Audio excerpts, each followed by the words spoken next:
Okay, then, why don't we start tonight, and it'll be on Seminar 2, which starts on page 19 and 20. I want to do just a quick reminder of where we started. What we talked about last time, we talked about that there was a 9-dot problem there on page 20, that to connect the 9 dots using 4 straight lines without taking our pen from the page. And there are some examples there on page 20 that show us that we're trapped in some sort of system that somehow always fails in being able to achieve the goal. We discussed that, I think, last time. All I can do is touch on it in brief again this evening. We'll make use of this again and again, but I want you to see this as an example of man-made systems that we are always trying to... Just come on in and find the seat, please. Don't worry about the camera. Come on in. It's the only way to go. I wasn't until you said something. Okay. And then, of course, on page 21, as we discussed last time together, there is a solution to the problem that gets us outside of a man-made system, outside of the box, which has to do with both revelation. That it is revelation that comes from outside of the box. And for something outside of our human experience that breaks into our human experience and therefore transforms our entire human reality that we're dealing with. So we discussed that last time, and I'm just reminding us of that. Page 22, we also discussed last time together the question of what number comes after 12. And there you see all kinds of numbers, and it depends on which we count by. But each counting system is a system. And the interesting thing is, once you devise a system, you automatically choose to eliminate certain things out of your system. And the further down on that line or graph that you go, you see the greater the loss of stuff inside a system. So a system ends up erasing stuff automatically. Now it can do so in a hostile fashion. Aha, we got rid of the 3s. We got rid of 13. Or it can just get rid of them and never tell us. And we're in a system. And so these are different systems. And we mentioned that a vertical agreement, we've got all these 12s here, sometimes creates an illusion that we're talking the same language, when in reality we're not talking the same language at all. It just looks that way, and that's part of what happens to us. Let me just give you a quick hint, and it's there on page, it's the top of 23, but I want you to look at 22 if you don't mind for just a second. When you are, or should you, be picking up this National Geographic or this journal or that book, each one of those is normally going to represent one of these systems of thought. And when you read them, you realize you're reading different systems. And if you can play a game with them when you read them, try to see if you can float upwards with the system they use and at least peg it on the very top line, if it's there. And somehow, if you read enough of these systems, you can almost discover some things that give you an eye-opener along the way. We're going to maybe do a little of that this evening, I hope. Anyway, what I would like to do now on page 23 is come to Roman numeral 2. I want to talk and discuss God inside the godless box.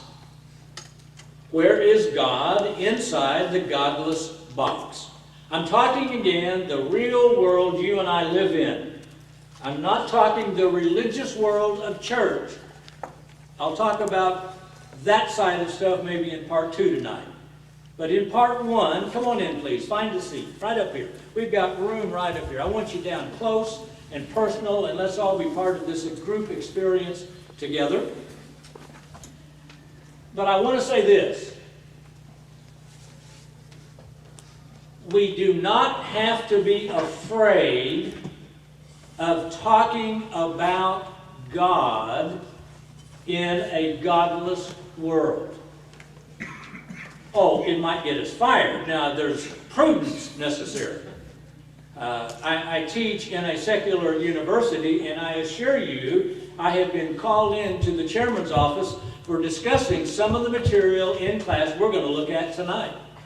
So they're well aware of how hot this topic is. You may be going, what in the world is he talking about? So let's see if I can communicate about God in a godless, neutral, secular setting for just a little bit with us. I know, get the Excedrin out. This is going to be rough. I can see it coming, right? I'm just going to mention briefly on the bottom of page 23 that there are now revolutionary new frontiers of science. New ideas from the four frontiers of knowledge, the science of mind, brain, genes, and evolution, have created a revolution that spells the eventual end of the science and social sciences that were believed and taught in the 20th century. Every one of us in this room, I believe, without looking too closely at anyone's birth certificate, was probably educated in the 20th century. And everything we learned is now so outdated by the new stuff that it's a brand new world. And the old guys, the old scientists fighting their old battles against God, they don't even know there's a new science coming because they don't talk to one another. Now, they're on page 24. I've kind of summarized that, but I'm not going to take time to go over those tonight. They're just there for your information. I footnoted Pinker, and I just realized when I looked at this a while ago that the first footnote on page 23 didn't give you the bibliographical information. You can get it from me later if you want it. This is the book I'm referring to. This is one high-powered neo-evolutionist, I think at MIT. He uses words that, it takes me an hour to figure out what he's talking about sometimes. But this is who I'm citing when it says Pinker. It's this guy here, and if you want to find that, you can get that information later. Yes?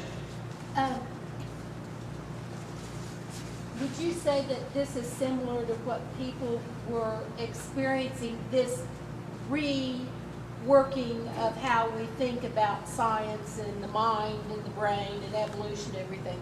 Is this similar to the change that people went through during the Enlightenment, when the entire system of how people had learned and thought Yes. got turned around? Yes, this is a huge revolution that is taking place. I want you to look on the bottom of page 24. I'll mention just one right here. The fourth new frontier of knowledge is evolutionary psychology that studies phylogenetic history and adaptive functions of the mind in hope of understanding the design or purpose of the mind. The neo-evolutionists are confronting the question of design. Certainly an eye is too well engineered to have arisen by chance, they say. But at the same time, they're quick to say there can't be a creator. So it's an interesting pickle they put themselves in. Nor is the eye a masterpiece of engineering literally fashioned by a cosmic designer who created humans in his own image. But the question of design is at least being asked. And a cosmic designer remains a possibility in their conversation. Now let's talk about the neo-evolutionist box. Stick with me, people, really, don't get frightened. If I can get fired for talking about this because it's too religious, surely you can be kind if it's too scientific. This is the world our children and grandchildren are in. Neo-evolutionists, believing only in an empirical world, seek their answers inside the box of a physical universe. Natural selection is the only physical process we know of that can simulate engineering, because it is the only process in which how well something works can play a causal role in how it came to be. We are outcomes of natural selection. We got here because we inherited traits that allowed our ancestors to survive, find mates, and reproduce. We must be products either of divine design or natural selection. I don't know why it has to be either or, but let's see where we head later. It is important to understand understand what the neo-evolutionists are saying, natural selection is the morally indifferent process in which the most effective replicators out-reproduce the alternatives and come to prevail in a population by making the most copies of themselves. Natural selection is a blind process that favors those genes best able to survive and replicate themselves. Like Lady Justice, natural selection is a blind process. Once set in motion, it eliminates weaker genes in favor of stronger ones. For example, let's talk about the fast feet genes. I'm one of those guys that was born with slow feet. You were born with fast feet. We're walking through the forest and here comes a hungry tiger. We take off running. Those of you with the fast feet do what? Yeah, you survive because you run faster than those of us with the slow feet. Those of us with the slow feet fall behind, lag behind, and get eaten. Those with fast feet escape. Now those with fast feet got to grow to maturity, find a spouse, and have children. And those children, more than likely, are going to have fast feet. All the slow-feeded people are going to get eaten eventually. And the fast-feeded people are going to survive. So that, at a certain point, we will have fast-feeded humans on the planet. That's what it's saying. You got to hang on with me. There's going to be a twist coming. I promise. Okay. The question of God and natural selection are not adversarial. It is really not an either-or issue. Nothing in this morally indifferent process, to use their language, of natural selection provides an explanation of the source or the beginning of the process. God and natural selection are not mutually exclusive terms. The latter is a process, the former is a creative designer. Neither term precludes the other. 10,000 years ago, something happened on this planet. 8,000 BC, or thereabouts. I don't care who you read, and you can almost pick up literature at will among all of these writers anymore. And they all will use a date of about 10,000 years ago. There is almost universal agreement that so-called modern humans appeared 10,000 years ago. We'll talk about this in greater detail in Seminar 4. The neo-evolutionists believe our species almost became extinct, but somehow a tiny few miraculously survived, flourished, and in only 10,000 years, there are now billions of us on this planet. I'm using their language for just a moment, please. During the Paleolithic age, it is likely more than 15 species of pre-humans existed with one another. Human wannabes. You got to look at the language. They'll all talk and use the language humans, and then if you keep reading, they'll finally say, and modern humans showed up. And there's a distinction between modern human and these other so-called wannabes that they're talking about. Our ancestors passed through a population bottleneck and dwindled to a small number of individuals with a correspondingly small amount of genetic variation. The species survived and rebounded and underwent a population explosion after the invention of agriculture about 10,000 years ago. I'm actually quoting Pinker at this point. That explosion bred many copies of the genes around when we were sparse in number. There has not been much time to accumulate many new versions of the genes. Modern humans are descendants of what the neo-evolutionists call a single founder population. All humans are therefore genetically related to one another. Now let me just say this real quick here. Among the geneticists, when they study our DNA, they have discovered that though there are billions of us on this planet, the genetic variation among all of us on this planet is extremely small. It is so small that they refer to us as a small species. The variety between us is what you would expect in a species that only had 100 members or 1,000 members, not billions. That means we have only existed such a short time, there simply has not been time enough for variation to have occurred.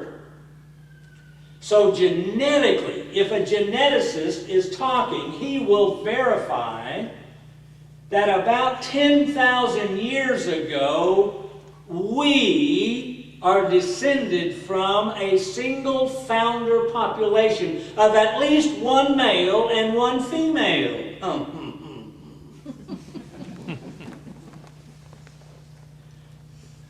The chimpanzees, on the other hand, of which there's only a fraction of our number. If there's billions of us, there may be 50,000 of them or 100,000. They've got a genetic variation so broad that would say they've been around 50,000 years. There's no way we're connected to them because we have only been who we are for 10,000 years. Now, the neat thing about those systems we talked about, those people that are counting by fives, they don't talk to people counting by sevens. Scientists who work by fives don't read scientists who are doing by sevens. Paleontologists don't read neontologists. Geneticists are not going to read archaeologists. They don't read one another. They're inside their own little systems. But when we read across the systems, you begin to go, huh. We, modern humans, us, are all genetically related to each other and the descendant of a single founder population. That brings me to 27. If there was only two to begin with, one male and one female, or maybe 3 or 4 to give the evolutionists their chance, a small group of us. You see, I have to be neutral when I teach this in certain settings. How did we, biologically speaking, go from being only 2 to now being the largest species on the planet in only 10,000 years? What's at work here? What kind of fast feet are at work here that kept us surviving? If we dwindled to a single founder population, what caused us to reproduce so effectively that we dominate the planet? One clue, second paragraph, may be the universality of religious belief among all humans since the Neolithic Revolution. Geneticists believe that universal markers in human behavior are usually tied to a genetic factor. But what connection could exist between religiosity and gene replication? Oh, I've already got a headache. What is all that mean? I can see it coming. You see, it's important to understand they are saying natural selection is a morally indifferent process. It's blind, it's just going to work. Humans are humans because of our genetic makeup. Our genetic makeup is different from a chimpanzee, or a gorilla, or an orangutan, or a lion. We're different. And the genetic makeup that we possess effective replicators that have outproduced any alternatives. For example, John Bowker in his book, Is God a Virus?, asserts religion is universal because it protects gene replication and the nurturing of children. Bowker even suggests the potential for religiosity may even be genetically inherent in human brains. Now, he's arguing against a couple of high-powered neo-evolutionist atheists, Richard Dawkins being the most famous of them, as well as E.O. Wilson. Wilson and Dawkins suggest the universality of religion throughout human history. See, when we say it's universal, how can you account for the fact, genetically, that every culture on this planet for 10,000 years has been religious? They haven't all worshipped the same deity, but they've all been religious. And if it's universal among us, it's got to be in our genes. Genetically, that's how it's transmitted. And so they're looking for this. And so Dawkins suggests the universality of religion throughout human history is explainable as a virus that infected the human genetic structure. We are religious because 10,000 years ago we caught a cold. But if we caught a cold and it gave us fast feet and helped us survive, then it was a good thing. He would have to admit that he doesn't want to. This virus has effectively replicated itself until it became universal. Dawkins places a negative value on the empirical data and concludes that religions are bad because God is a virus that is harmful to the human race and should be stamped out. And he has set that as his mission. In fact, his latest book is The God Delusion. And he's out beating our college students over the head in every classroom in America that you're stupid to believe in God. The significance for Bowker is just the opposite. He looks at the same data and comes to a different conclusion. Since humans are human because of their genetic structure, what if religiosity is included there? To take the case further, what if the genetic component that gives rise to religiosity is the interactive genetic ingredient that leads to effective genetic replication? What if being religious is what gives our species the edge? What if, starting from 2, because they were religious, it gave the species a reproductive edge and we have multiplied? Be fruitful and multiply. Wasn't that the command? And we've obeyed it genetically and reproduced ourselves, all descendants from the same biological parents that we came from. From an evolutionary point of view, mankind has survived the free-for-all genetic competition for survival precisely because its religious genetic component gave it a genetic replicative edge. But it is not enough to have an edge to reproduce. Some species, such as fish, lay multiple hundreds of eggs, but few survive to sexual maturity. They do not survive to have offspring of their own. I mean, fish have 1,000 or 100, but not all of them make it to adulthood to get to then lay eggs themselves. Having this edge means not only out-reproducing, it means out-surviving them.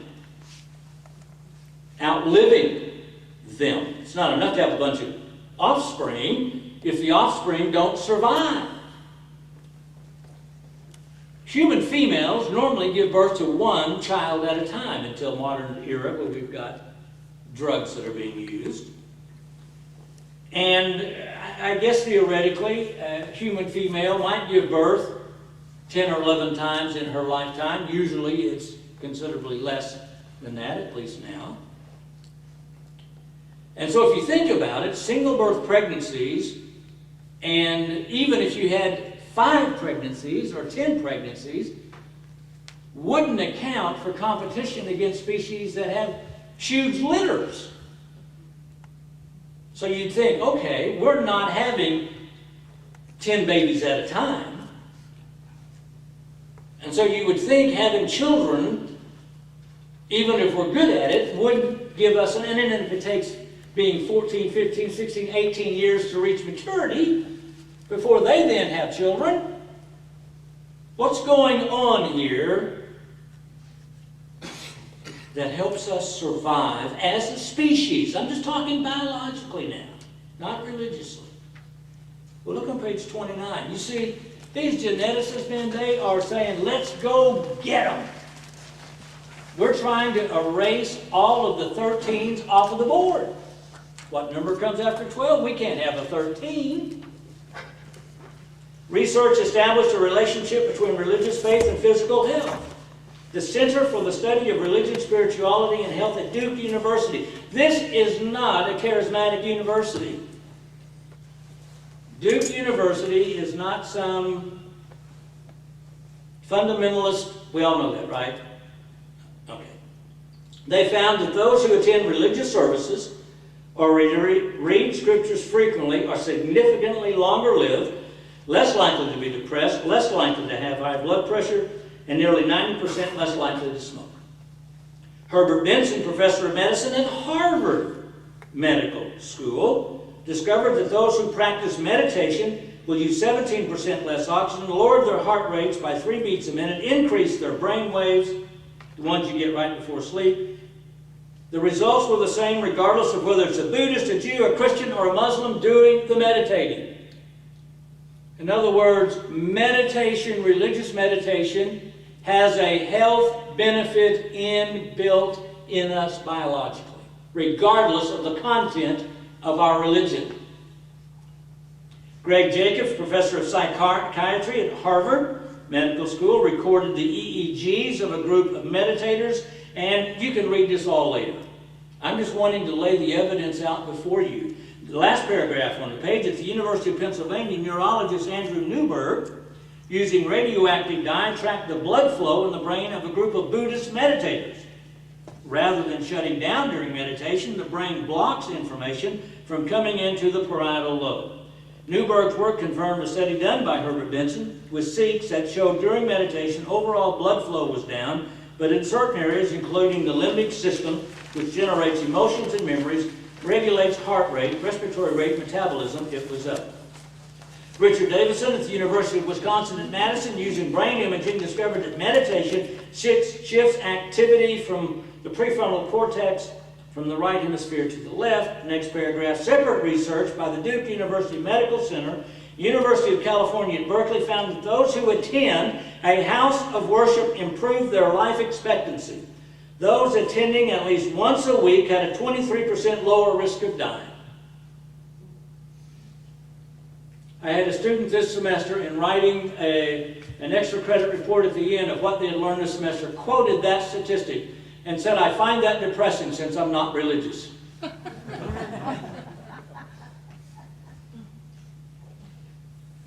There's a health benefit, and they can't figure out how or why, but it's there. Item 5. How about a relationship of prayer and health? Psychologists at Sheffield Hallam University in England discovered a link between praying and good mental health. The researchers, writing in the British Journal of Health Psychology, reported their findings suggest that the relationship between mental health and religion is linked to the way people use prayer to deal with stress. This finding would appear to support the view that a religious coping model is integral to the understanding of the relationship between religiosity and psychological well-being. Rather than being nuts, religious people are psychologically healthy. Even more astounding is a study done by the University of Maryland that found prayer and spiritual healing may assist in the healing process. Of the 23 clinical studies analyzed, 23 different studies, 57% reported a positive impact on patients.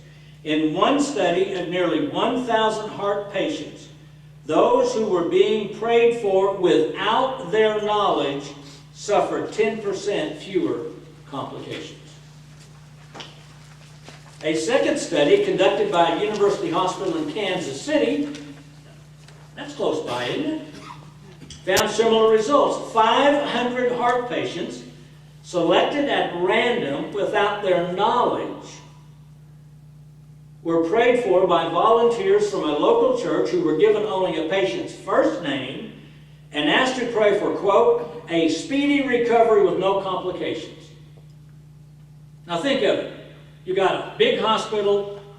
They go through using a random chart numbers, grab 500 names, take the first names only, come over to St. Elijah, got volunteers here, we fill the room, they give each one of us a name and a printed little prayer that says, whatever it was that I just saw and I just lost it.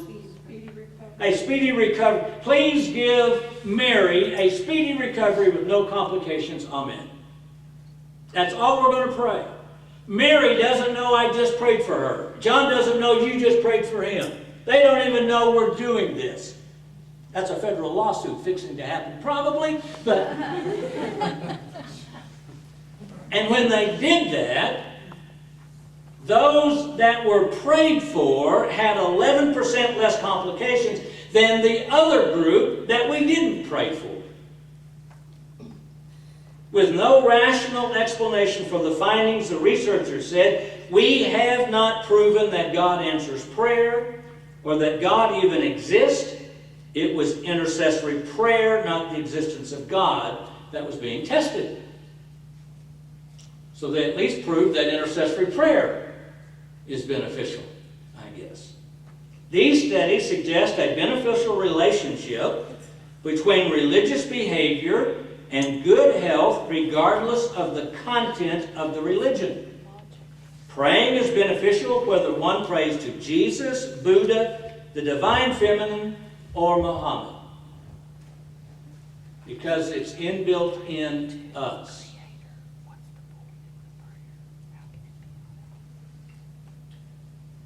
For 10,000 years, humans have worshipped a variety of gods, goddesses, and deities.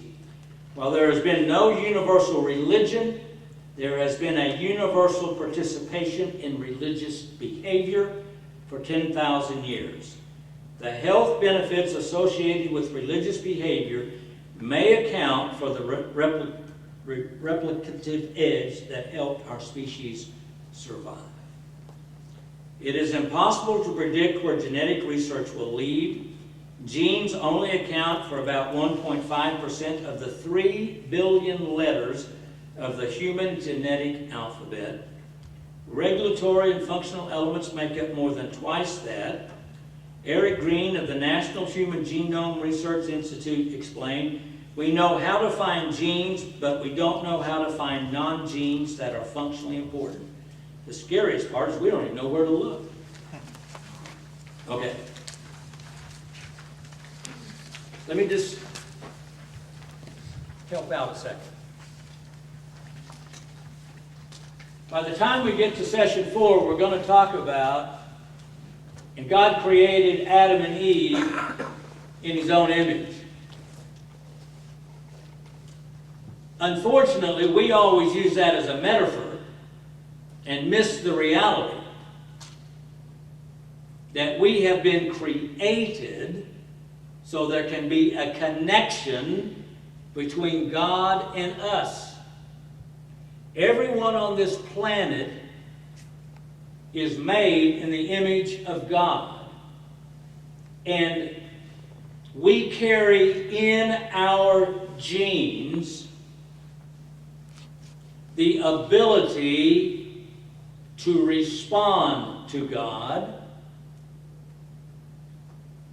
And even when we are responding to the wrong God,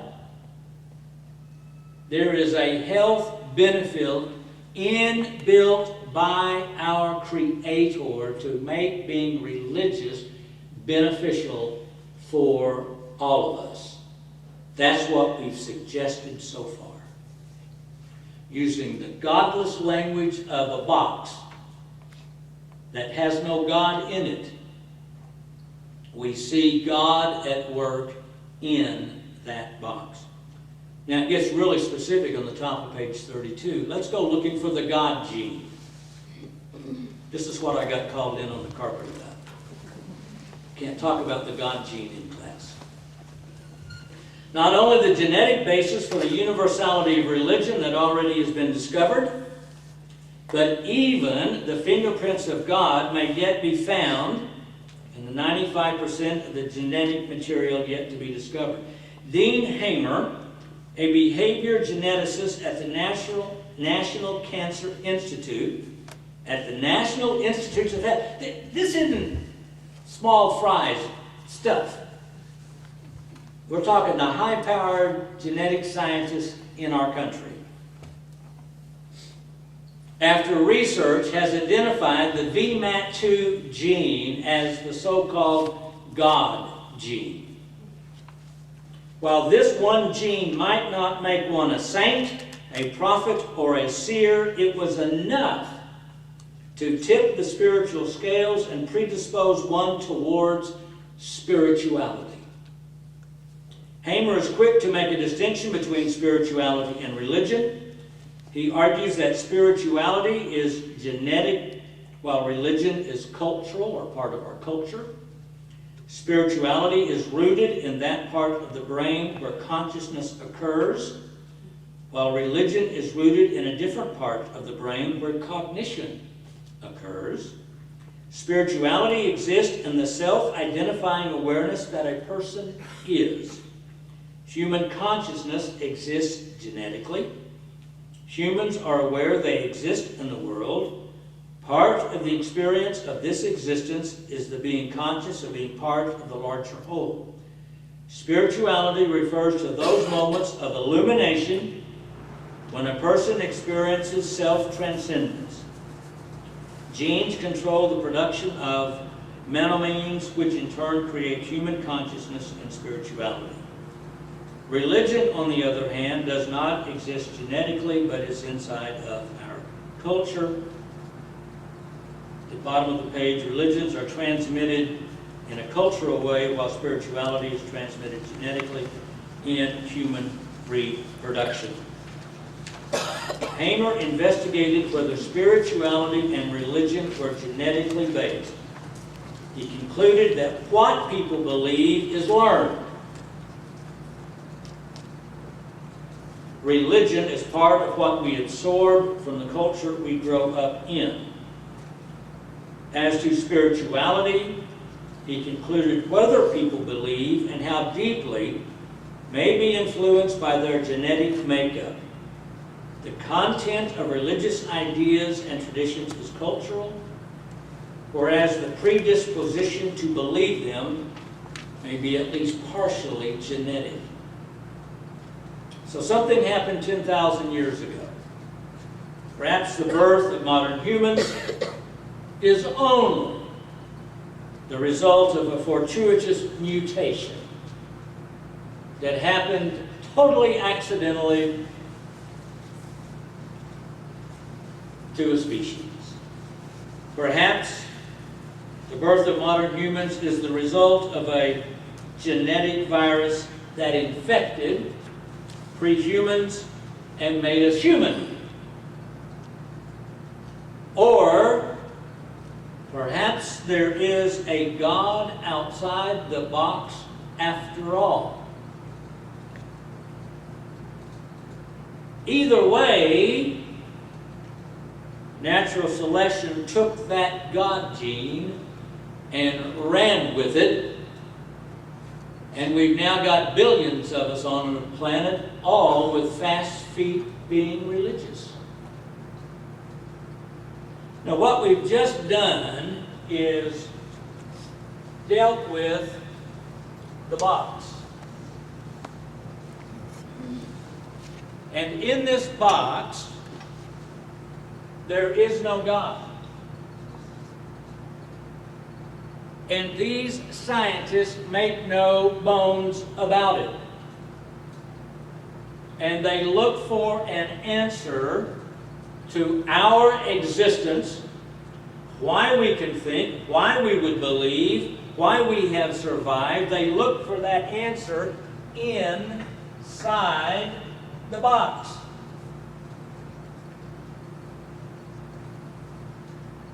But in so doing, they keep finding that being religious is a good thing to people in the box. It is beneficial to us. It lets us live longer. It lets our offspring live longer. It is a good thing. They have discovered that there is a basis for being spiritual. That it has to do with our being conscious of ourselves and being part of a larger whole.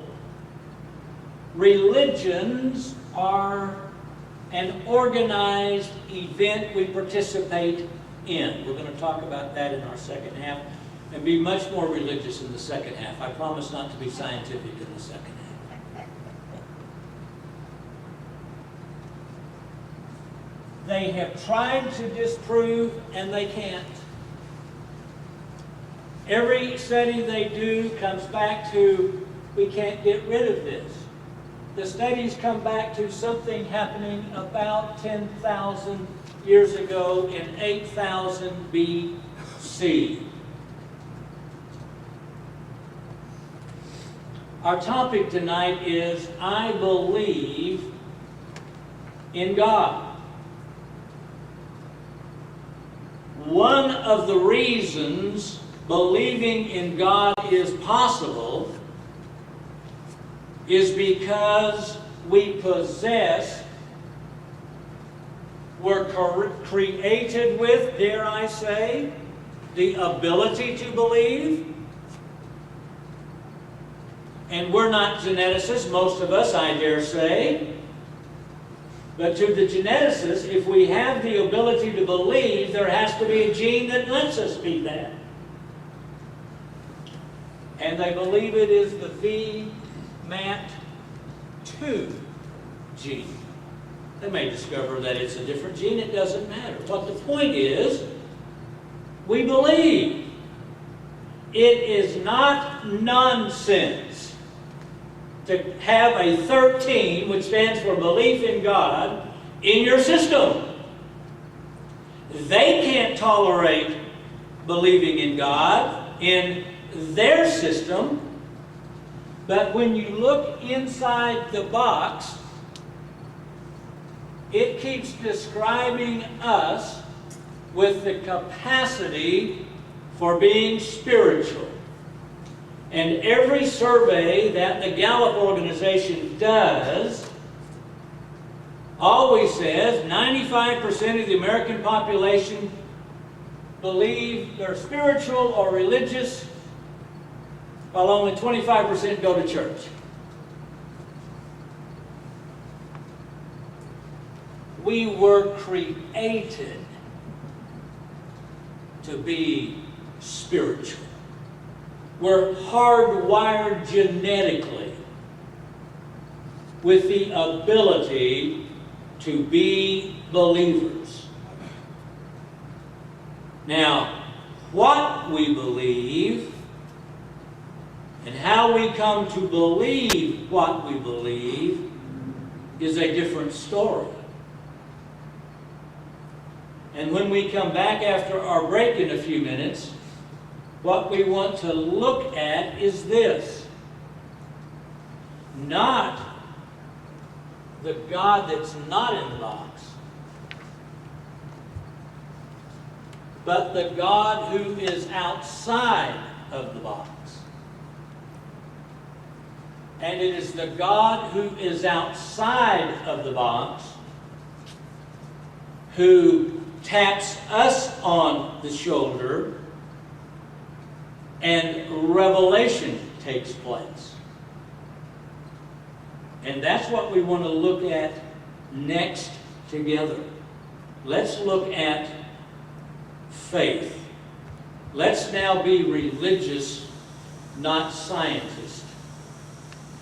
But for those of you that have been beat up with a professor, or in your secular world, know that everyone around you thinks you're nuts for being religious, and so none of us dare appear religious in public.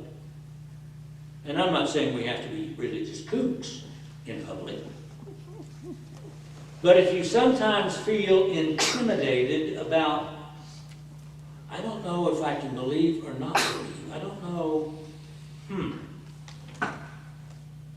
The reason we just spent this first hour together tonight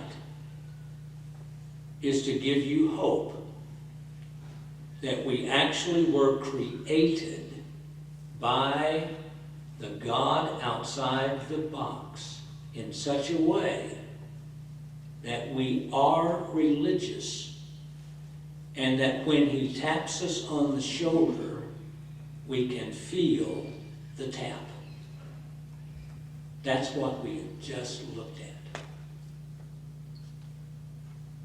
Well, that's a good time to take an aspirin. I just feel like it. Thank you for being patient and surviving a science lecture. For crying out loud, it's Wednesday night. What am I doing here? We're going to take a break, and we'll come back in just a few minutes. Quick question? So the VMAT gene, are they saying that everybody has that gene, but it's more pronounced in some people? Or because they said that we all have a disposition to spirituality? It comes from the VMAT gene. The question is, do we all have the VMAT gene? I think the answer is yes. We all have a predisposition to be religious.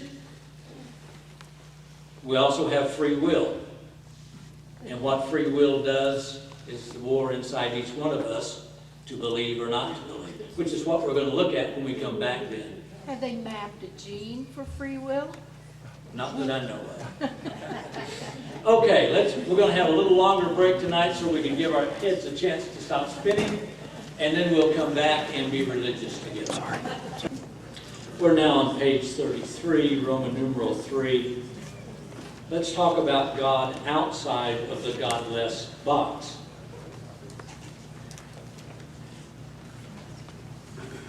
When I use the term godless box, I mean the box has kicked him out. We've discovered that he's there after all, but they don't want to count by ones to find him. Our 9-dot reminder, if you remember, of course, I've done it again. Showed up without an eraser. You got the 9 dots. And you have to come out of the box. You cannot stay in the box. But no one can get out of the box themselves. It takes revelation. We're using the 9-dot problem to illustrate to us that it takes the God who is outside the box to break into our world to get us outside of the box. Even Richard Dawkins, and let me just mention his book, I'm going to quote from it in just a second, Why God Won't Go Away. The scientist Newberg is looking at all this brain stuff. The God Gene, the guy that's at the National Institutes of Health and so forth. And there's all kind of books out there. It's a brand new, wide open field, and one side's hurling at the other side and so forth. But if you just read through and get some scientific data and begin to count all the dots, it's interesting, I think.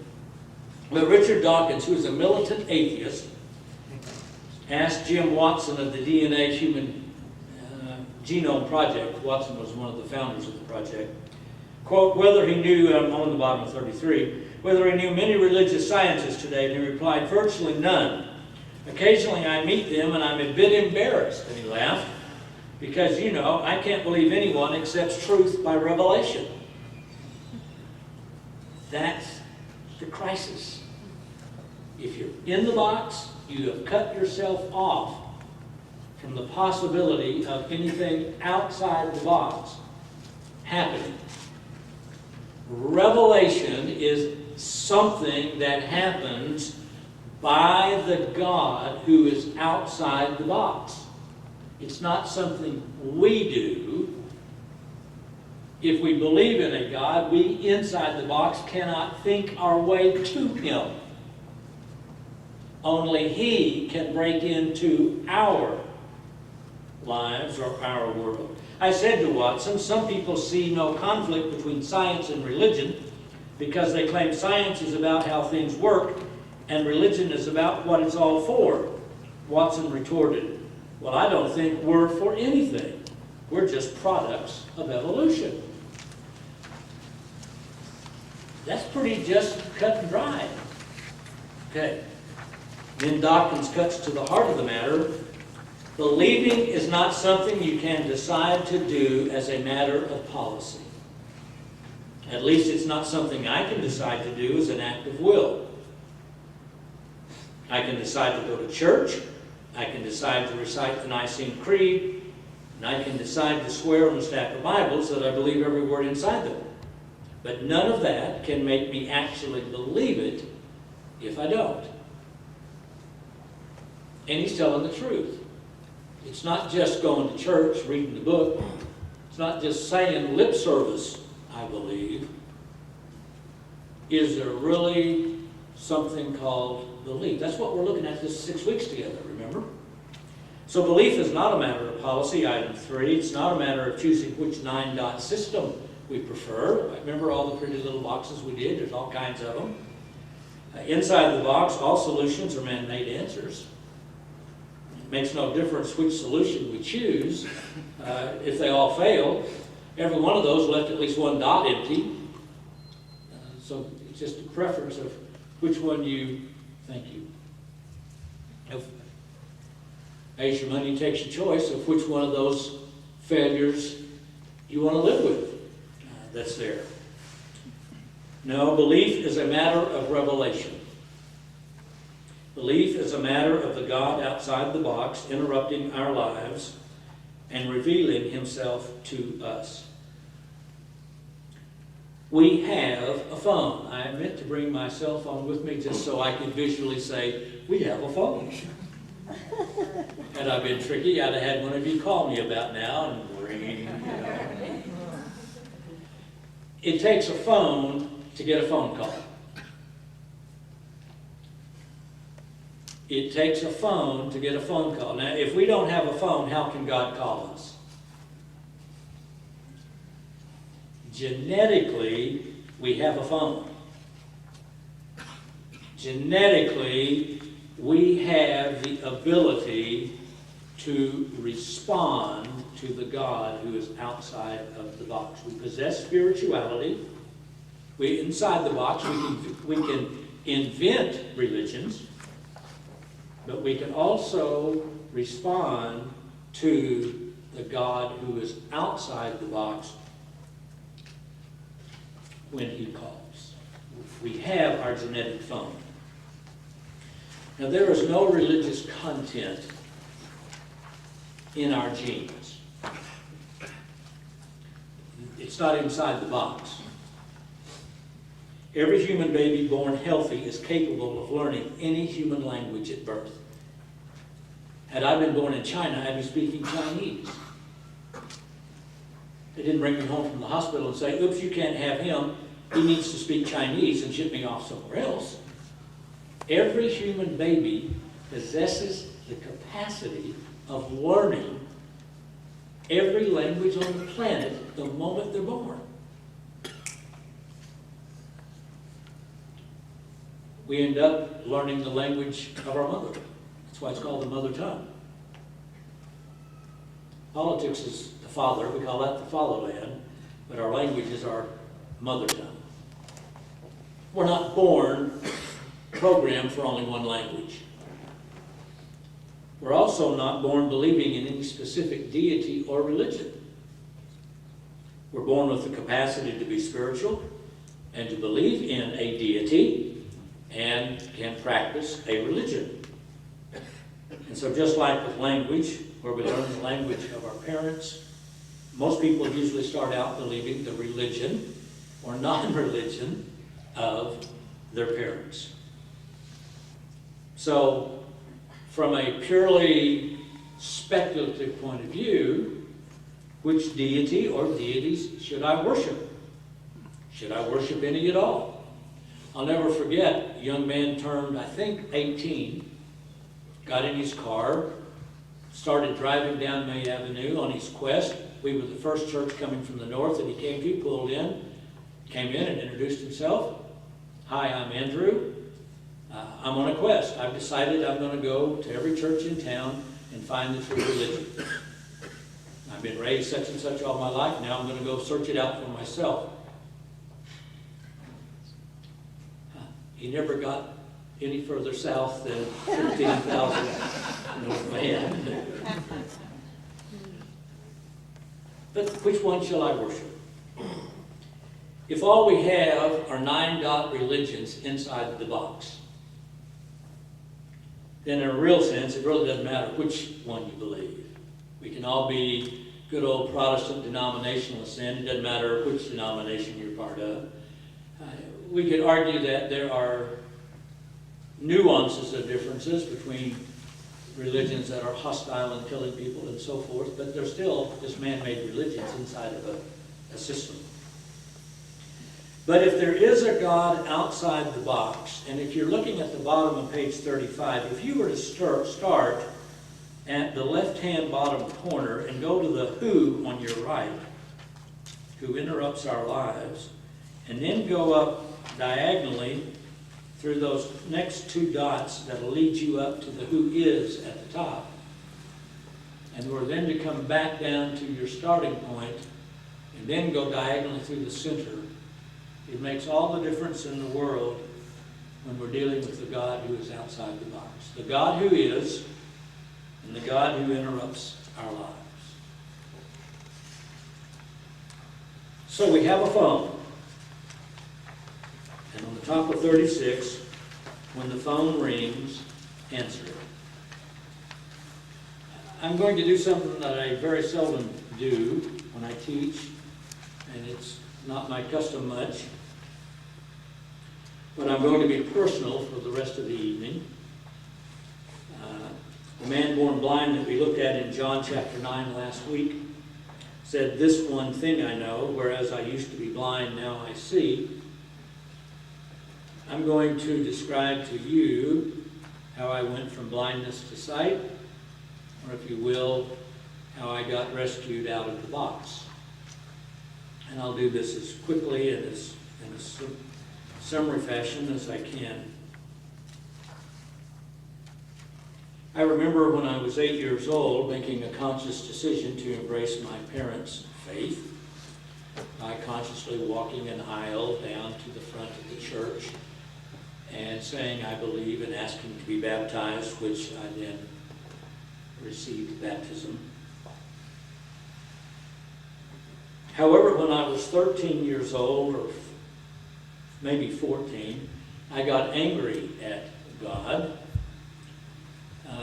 We had merged 2 junior highs in town, and my junior high came from the wrong side of town, and we were the odd kids out. But one of the popular girls from the right side of town had asked me to go to a church event at her church. And I desperately wanted to go, but I had come down with a summer cold of some sort and was sick as a dog. And I needed to get well in 3 days. And so I prayed, and I prayed, and I prayed. And I didn't get healed. Well, I showed my parents and God anyway. I went sick. Had the worst time of my life. Of course, she never talked to me again, and I never talked to her. Never had a date again or anything like that. But I guess I made a vow, unknown to myself, I just won't believe in you anymore. I don't consciously remember thinking that, but subconsciously, well, I'll show you, I just won't believe in you anymore. And so from that moment on, if someone asked me what I was, I would have said, oh, I'm probably a good atheist. I just don't believe anymore. And for about 5 years, I went to church every Sunday with my parents, was elected president of the youth group, and didn't believe in God anymore. 5 years after that, when I was 18 years old, an event happened where a buddy of mine was speaking at the Baptist church, and I was touched by what he had to say. And I remember that Sunday night going home a little bit troubled because he had been a strong believer. And I actually knelt by my bed that night before going to sleep. And I said something like probably, "God, if you're real, save me." In those days, of course, I meant from a Calvinistic hellfire and damnation of this angry God who was out to kill me. But now I know I was saying, I've gotten myself entangled in unbelief and I can't get out. Save me from my unbelief. Regardless of whatever words I used, before I could put the period on the sentence, something happened on the inside of me, and I knew that I had been rescued out of the field of unbelief that I had stumbled into. I remembered having the worst night of sleep I've ever had in my life, tossing and turning, probably talking in my sleep. And the first conscious thought I had the next morning when I woke up is, I have been called to preach. In a Baptist world, that's the only thing you can be called to do. I had been called to serve God or to follow God in some sort of service. That's what I was saying. So I graduated from high school and I went off as a preacher boy to a religious college. And I touched on that last week with you, that in my required Old Testament class and New Testament class, decided there was nothing to believe in, so I just put my Bible on the shelf and instead of majoring in religion, started majoring in philosophy, which I did. But I couldn't shake that one single event when I had knelt by my bed. And so I still signed up for seminary. And why are you going to seminary? I'm going to see if there's anything left to believe in. And again, I touched on this last week, so I won't dwell here. But if I thought there was nothing to believe in after college, I was totally convinced of that after seminary. After we destroyed the Old Testament, the New Testament, and everything else that might be around. So I remember being about 25 years old in the seminary bookstore, maybe my senior year, browsing for what good book I could get, and anytime I got a gift with some money, I'd go buy a book. And so I'm browsing, and I came across a book there. There was a rack, an InterVarsity Press rack, which, in the arrogance of my academic education, I knew to really not be worth my time, since it was conservative, trite stuff. But I looked anyway. And I picked up a book by a man by the name of Francis Schaeffer. And I judged his book by what he had to say about Rudolf Bultmann, the great German liberal theologian. So I flipped to the back, and sure enough, he's listed. And I flipped to the page where his name was, and he essentially said Bultmann was wrong. I went, you don't know what you're talking about. Shut his book, put it back. I did not know it, but my phone was ringing. I just didn't hear it that day in that bookstore. A year later, I'm on my way making a journey that took me via Nuremberg, Germany, before going to graduate school in Switzerland. And some people in the States said, "Oh, you're headed to Switzerland. Are you going to go to L'Abri when you're there?" L'Abri being the place that Francis and Edith Schaeffer did their theological, philosophical work from in Switzerland. And I said, "No, they have nothing to offer me." This time the phone might have been ringing and I heard it, but I decided I wasn't going to answer it. So I go off overseas, and I'm going to fast forward on the top of page 37 to January 1980. I now find myself without a job, almost out of money. I had enough money to last through January. And the only thing I had left to believe in January of 1980, was that when I was 18 years old, I had knelt beside my bed and an event happened inside of me that I could not doubt had happened. And I'd been out hustling for jobs, nothing would come along. And in my despair, I had gone to all the places. We didn't have bishops, so you went to a Baptist association group. The guy looked at me, pulled out a drawer. It had 250 resumes in it. He tossed mine in there and says, "You haven't got a chance." So in that total despair, I remember praying this outlandish prayer. God, you called me to preach. I did not call me to preach. It's up to you to find me a place to serve you. It's not up to me to go find a place to serve you. So I'm going to quit trying. I have enough money to make it till the end of the month. And if you haven't come through by then, I quit being a preacher.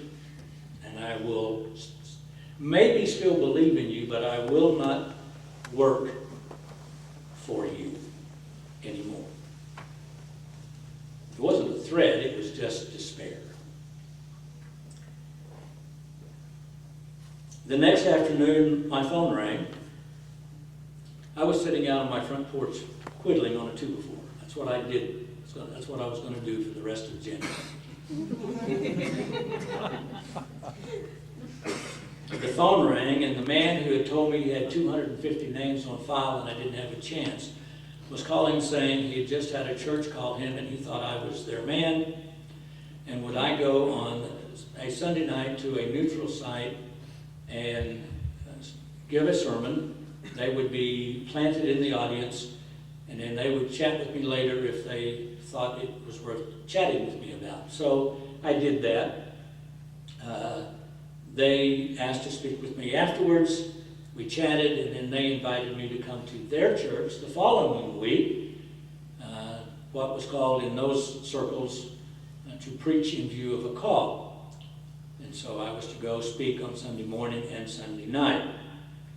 So on that Sunday morning, I took my last $10 and put gasoline in my car to drive the 20 miles to that church. And I spoke, and then spoke again that night. They asked me to stay while they took their vote among the congregation of whether they wanted me to be their pastor or not. And they voted that they would ask me to do the job. And so I was grateful to now have a job. And then the church secretary came up to me and handed me a check. And I said, "What's this?" And she said, "It's your first week's salary. We pay in advance." I had spent my last $10 that morning and had prayed to God that if I didn't have a job by the time I was out of money, I wouldn't serve him officially again. The phone was ringing. 3 hours later, I received a phone call from the ICU ward of a hospital saying that a member of this church that I was now the pastor of was dying, and I went to the hospital. They had amputated the man's leg, the family was there. I looked into his face, I looked into the wife's face, the son and daughter's face, and they needed answers I did not possess. And I remember when I left the hospital saying, I will not be a hypocrite to these people. And out of my selfishness, I said, God, would you please let this man live long enough for me to see if I can find answers. for people facing death. My nice liberal theology that counted by 10s or 12s or 20s, somehow death wasn't in the picture in that theology. Please let this man live so I can find something for him and us to believe in. He lived 5 months, died just after July the 4th. 1 week later, his 7-year-old niece died. I was in the hospital room when she died. First time I'd ever witnessed a person dying. And on that day, my 9-dot man-made theology died with her.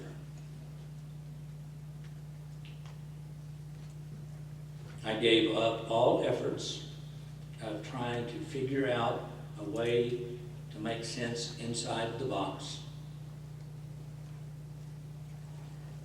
And in the 1st of August, after the funerals were over, I went into a Christian bookstore. And I remember standing outside the door saying, I need help. And if there is a book in this bookstore that will help me begin to make sense and find you, direct me to it. It was a huge bookstore, not a tiny one. Somehow I walked in and almost directly went over and picked up this book by Francis Schaeffer, The God Who Is There. The same book I had picked up in the seminary bookstore those earlier years. This time when the phone rang, I bought the book. Read the book, read the next one that came with it, Escape from Reason. And then I read the one that probably put the nail in the coffin for me. He is there, and he is not silent. That's the 2 dots outside of the box. He is there, and he is not silent. I ended up reading every book, bought every book that Francis Schaeffer wrote. Little by little, crawled out of philosophy. Read every book that his wife wrote. My wife eventually gave me the complete collected works of the whole deal in a nice bound set. And so there was this total reversal of this sequence of what comes after 12. It was like a slow climb through the years, making my way upward to getting back to seeing that we count by 1, 2, 3, 4. Now, Francis Schaeffer didn't get out of the box. He got close. I didn't get out of the box because of Francis Schaeffer, but I got close. And I was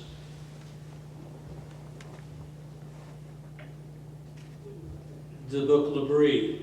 I brought this from our kitchen. It's still in our kitchen. It's got the recipe for a chocolate sauce we've used with all of our children in it. It became a cookbook for us because it had Edith's recipes in it. She used it in Switzerland.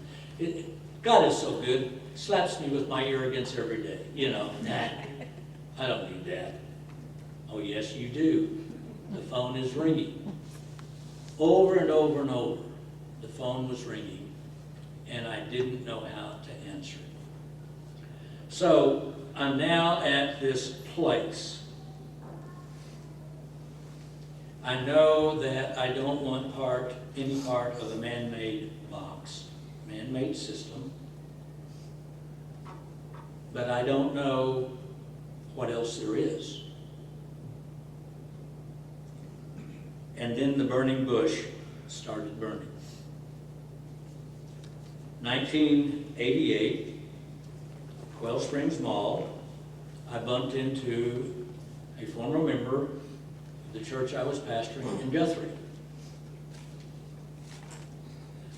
he was looking for something that he didn't find in the little church I was pastoring. And when I saw him, that he was changed. There was something in his face, and I blurted out, "My God, what's happened to you?" And he goes, "I found the church." And I know that sounds arrogant, but it didn't sound arrogant to me that day. He was so sincere, and the change was so real. And I said, "Tell me about it." So he and his wife took Kathy and me over to the Black Eyed Pea that used to be over here. And we had dinner together, and he told about finding St. Elijah Orthodox Church. Started talking about these classes.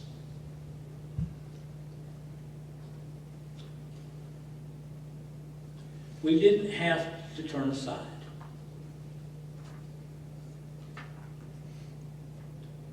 We could have said, "That's nice." But somehow, maybe the arrogance had been beaten out of me at this point. Maybe I was finally pliable in the hands of God. I don't know. But like Moses, I said, "I think I'll turn aside and see this sight." And so Kathy and I went to the Inquirer's classes, like many of you have done. They were on Sunday afternoon in those days. 4 o'clock in the afternoon, I think. So we'd go 4 to 6, got a babysitter for the kids, went out and got something to eat later, went home, kind of had a date. Heard stuff I'd never heard before, off the radar kinds of stuff. Couldn't understand most of it. It was interesting. Then they bring in a guest speaker, John Braun, Father John Braun, going to talk about sex. Best set of lectures I'd ever heard. Never heard lectures on sex in the churches I came out of. Golly. That was taboo. Came back later, maybe took the classes one more time, Father Constantine comes to me and goes, of course, at this point I'm beginning to go, is there really such a church? Did God really build a church? I thought there was only man-made churches. I didn't know there might be, that God actually by revelation revealed the church, like he revealed everything else. So Father Constantine comes to me, knowing I'm a professional student, I guess, and says, "I want to sign you up for the St. Stephen's course." I'm not even Orthodox. It doesn't matter. I got the money to pay for it. So he signs me up. I get my first set of questions after you've studied to get them in the spring. Discuss the doctrine of deification or theosis. Yikes. That doesn't, those words are not in my Baptist vocabulary, I assure you. And I promised myself that I was going to attempt to do my best to understand what these Orthodox people meant by those terms. I wasn't going to argue it, I wasn't going to debate it, I wasn't going to be the goat, but. I was going to see if I could accurately understand whatever it was they taught. And I happen to have included that document I wrote just for academic purposes, I guess, in your deal. You don't have to turn to it, but it's there.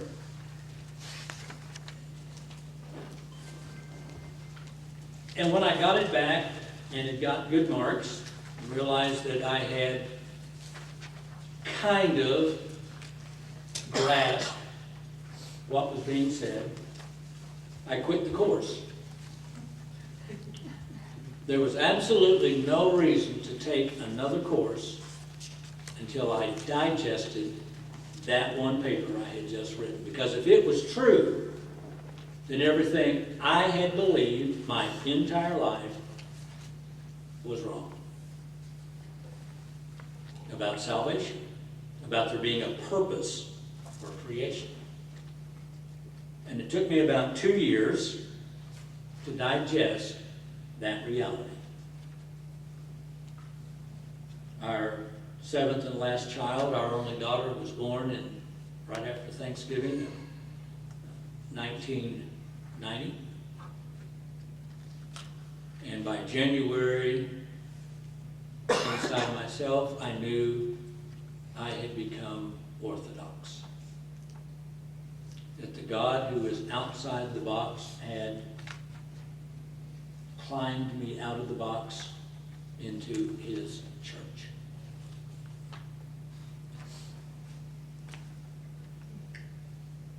That last Sunday in January 1991, unlike the last Sunday in January of 1980, when I was filled with no belief and such despair, I stood before that small parish in Guthrie and told them why I was no longer a Protestant and resigned. And then on Monday, I called Father Constantine, told him that I had done so, and said we would like to come to St. Elijah and become members. And we didn't know how to become members. We had never worshiped at St. Elijah because I always preached on Sundays. So we had never seen a worship service. And the first Sunday in February 1991, we arrived to begin the journey of entrance into the church. And we've now completed about 17 years of walking with God in the cool of the evening, walking with this God who is outside of the box. I've been very, very personal with you, and I normally don't, because I want you to know the God who is outside the box is there, and he is not silent. We do have a telephone, and when it rings, we need to learn how to hear it and to answer it. So what do I believe about God? I believe in one God, the Father Almighty, maker of heaven and earth, and of all things visible and invisible, and in one Lord Jesus Christ, the Son of God, the only begotten, begotten of the Father before all worlds, light of light, very God of very God, begotten, not made, of one essence with the Father, by whom all things were made, who for us men and for our salvation came down from heaven and was incarnate with the Holy Spirit and the Virgin Mary, and was made man, and was crucified also for us under Pontius Pilate, and suffered and was buried. And the third day rose again according to the Scriptures, and ascended into heaven, and sitteth at the right hand of the Father. And he shall come again with glory to judge the quick and the dead, whose kingdom shall have no end. And I believe in the Holy Spirit, the Lord and giver of life, who proceedeth from the Father, who with the Father and the Son together is worshipped and glorified, who spake by the prophets. And I believe in one holy Catholic and Apostolic Church. I acknowledge one baptism for the remission of sins. I look for the resurrection of the dead and the life of the world to come. Amen. These things I believe. Thank you for being part of us this evening for our second seminar. I look forward to our being together again next week, God willing, as we look at our third topic together. God bless you and thank you for